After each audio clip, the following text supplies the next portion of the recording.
Sainte Marie, Maman bon Dieu, pour nous. Saint Michel, tout bon ange bon Dieu, pour nous. Saint Jean-Baptiste et Saint José. Bonjour tout bon frères, sœurs, mauriciennes d'ici et d'ailleurs.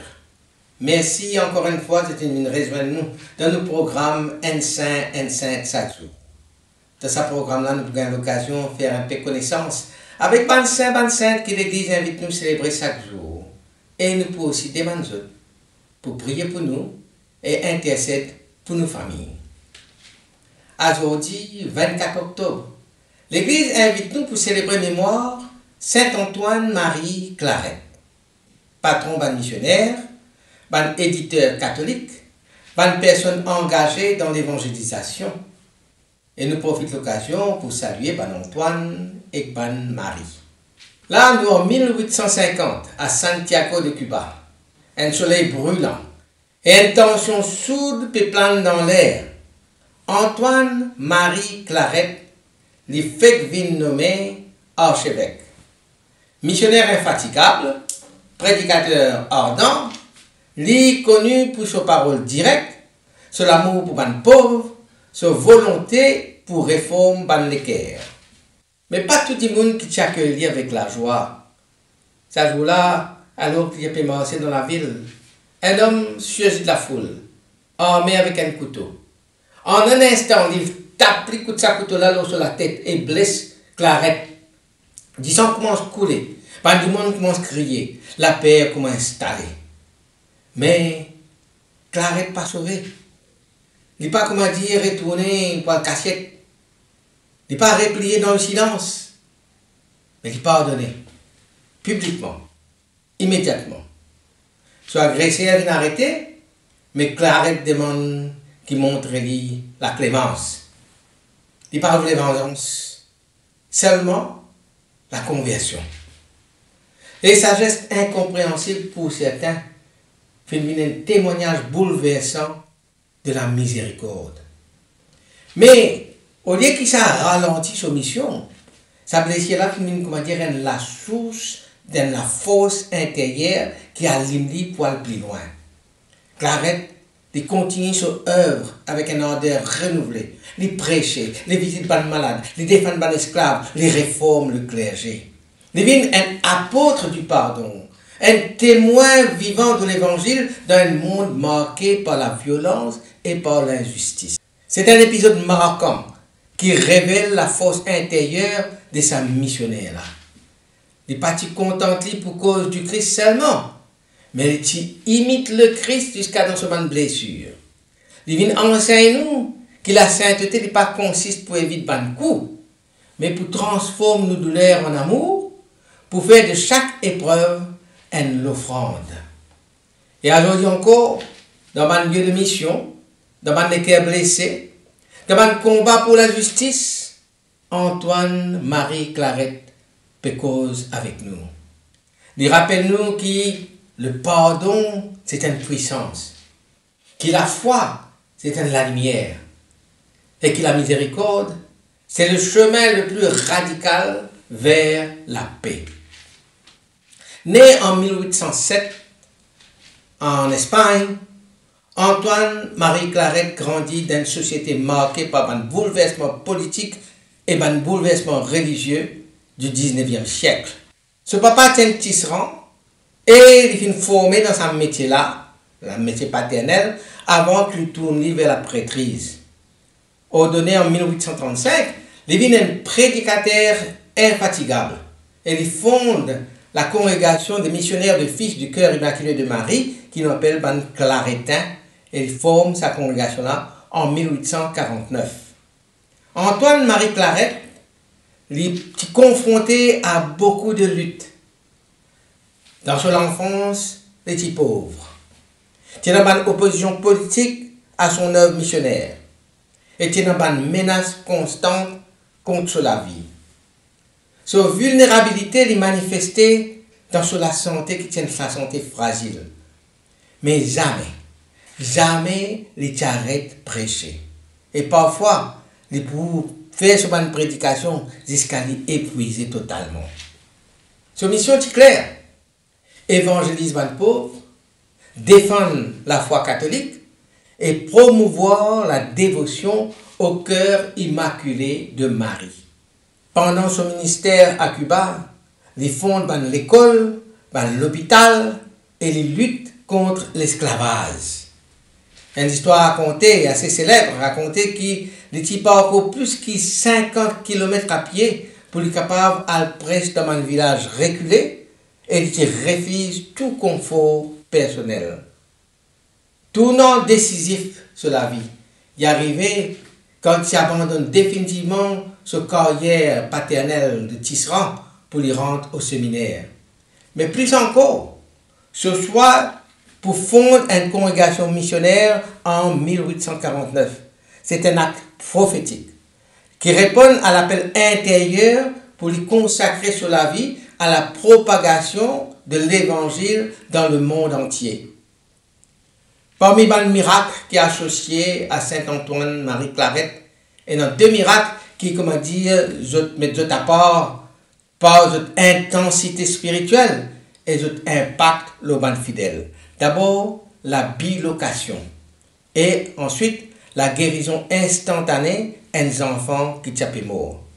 Ce phénomène de bilocation, c'est-à-dire sa capacité pour capable trouver Claret, par exemple, dans deux lieux différents à la fois, c'est un des miracles les plus stupéfiants attribués à Claret.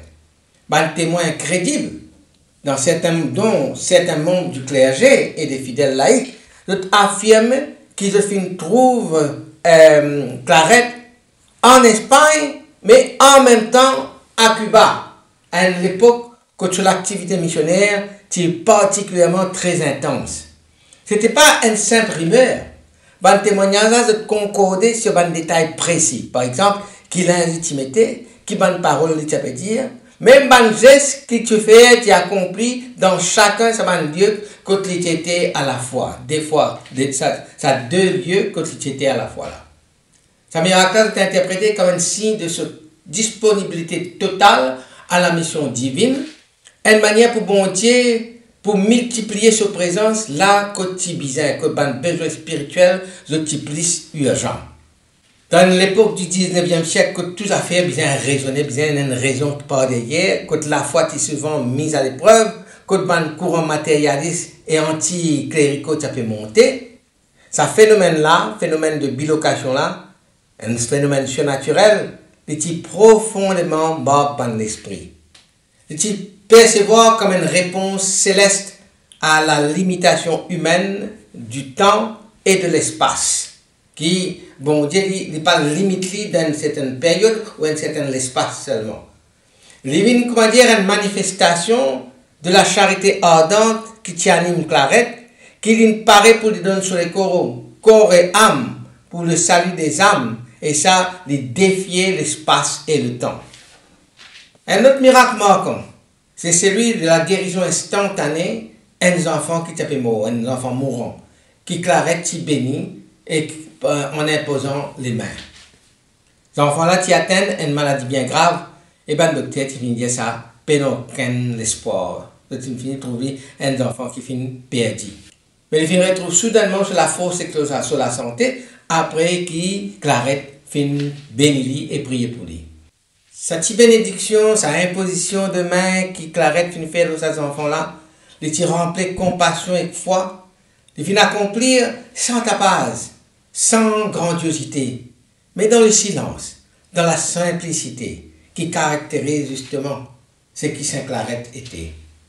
Mais sur l'effet, c'était un effet spectaculaire, parce qu'il non seulement les enfants finit guéris, mais sa famille, qui jusqu'à la foi la titienne, c'est une bonne convertie profondément croyant dans le Christ, dans le pouvoir qui Dieu, dans la puissance de Dieu qui est capable de guérir notre enfant. Donc de transformer.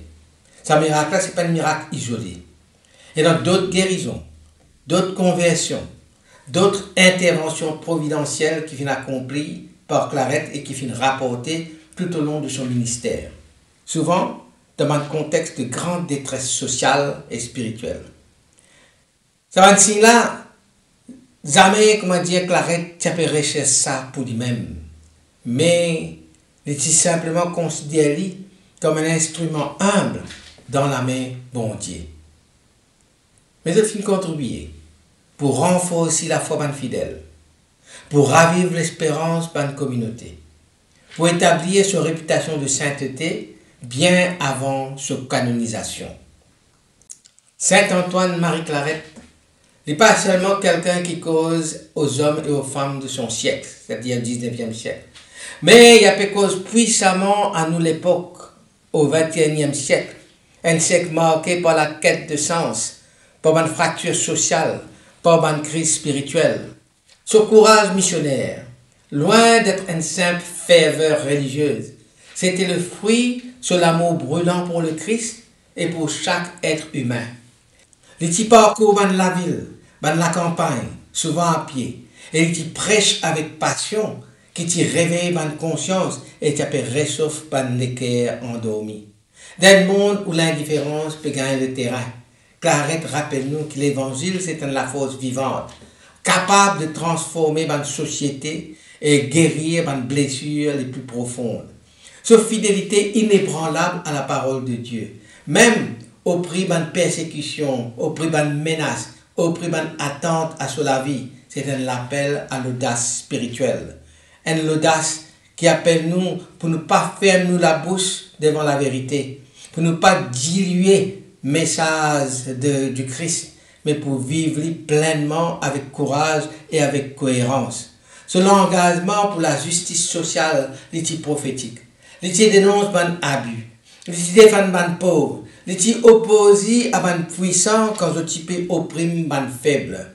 L'éthique trouve dans chaque être humain une image de Dieu, dans chaque injustice une blessure faite au corps même du Christ. Ce combat pour la dignité humaine, les fait un modèle pour un éducateur, pour un missionnaire, pour un artisan de paix, un modèle pour tout ban qui peut œuvrer dans le monde pour faire ce monde-là plus fraternel. Mais au cœur de cette action, tenant une source invisible et puissante, c'est sur l'amour pour le cœur immaculé de Marie. Ce lien profond avec la Vierge Marie, c'était pas sentimental, mais mystique et actif. Dans la Vierge Marie, les trouve sur la force pour prier, pour persévérer, pour relever après l'épreuve. Dans un moment de crise, les tournent vers Marie avec une confiance absolue, convaincu que la prière à Marie, un levier pour le monde, ça, pour être pour soulever le monde. Qui Marie, la maman qui peut veiller l'église et tout sur les enfants. Aujourd'hui, alors que beaucoup de monde péréchait le repère Saint-Antoine Marie Claret invite nous pour revenir à l'essentiel. Et l'essentiel c'est quoi? La prière, la mission, la justice et l'amour du Christ. Il y a un témoin lumineux pour notre temps, un intercesseur puissant, un compagnon de route pour tout ban qui a envie de vivre l'évangile avec une fidélité ardente. Antoine Marie Claret pour dire, au cours d'une retraite spirituelle, il peut dire, si je savais qu'une âme devait se perdre par ma faute, je préférerais mourir 1000 fois. Si je savais qu'une âme devait se perdre par ma faute, je préférerais mourir 1000 fois. Une parole prononcée, comment dire, au cours d'une retraite spirituelle qui illustrait profondeur sur l'amour pour les âmes et ce sens aigu de la responsabilité pastorale. Il est responsable de prendre très à cœur sa responsabilité pastorale de ne pas perdre aucune âme. Une autre citation célèbre, et ça prend lit de 2 Corinthiens, chapitre 5, verset 14. L'amour du Christ me presse. L'amour du Christ me presse. Qu'il répétait souvent, comment dire, un moteur de son action missionnaire. Alors, à nous prier. Saint Antoine Marie Claret, missionnaire infatigable du cœur immaculé de Marie, toi qui portes l'évangile aux pauvres et aux oubliés, inspire-nous le courage, la charité et la fidélité. Intercède pour nous dans la lutte de tous les jours. Guide-nous pas vers la lumière du Christ. Saint Antoine, Marie Claret, priez pour nous et priez pour nos familles. Amen. Qui bon Dieu bénisse et tout le bon proche, qui soit l'esprit toujours habitant en autres, qui protège autres partout et toujours, au nom du Père et du Fils et du Saint-Esprit. Amen. Et à demain. Saint-André et Saint Matthieu, priez pour nous. Saint-Jean, Saint-Marc et Saint-Luc, priez pour nous, priez pour nous, priez pour nous. Sainte Marie-Madeleine et Saint-Étienne, priez pour nous. Saint-Ignace et Saint-Laurent, priez pour nous. Sainte Perpétus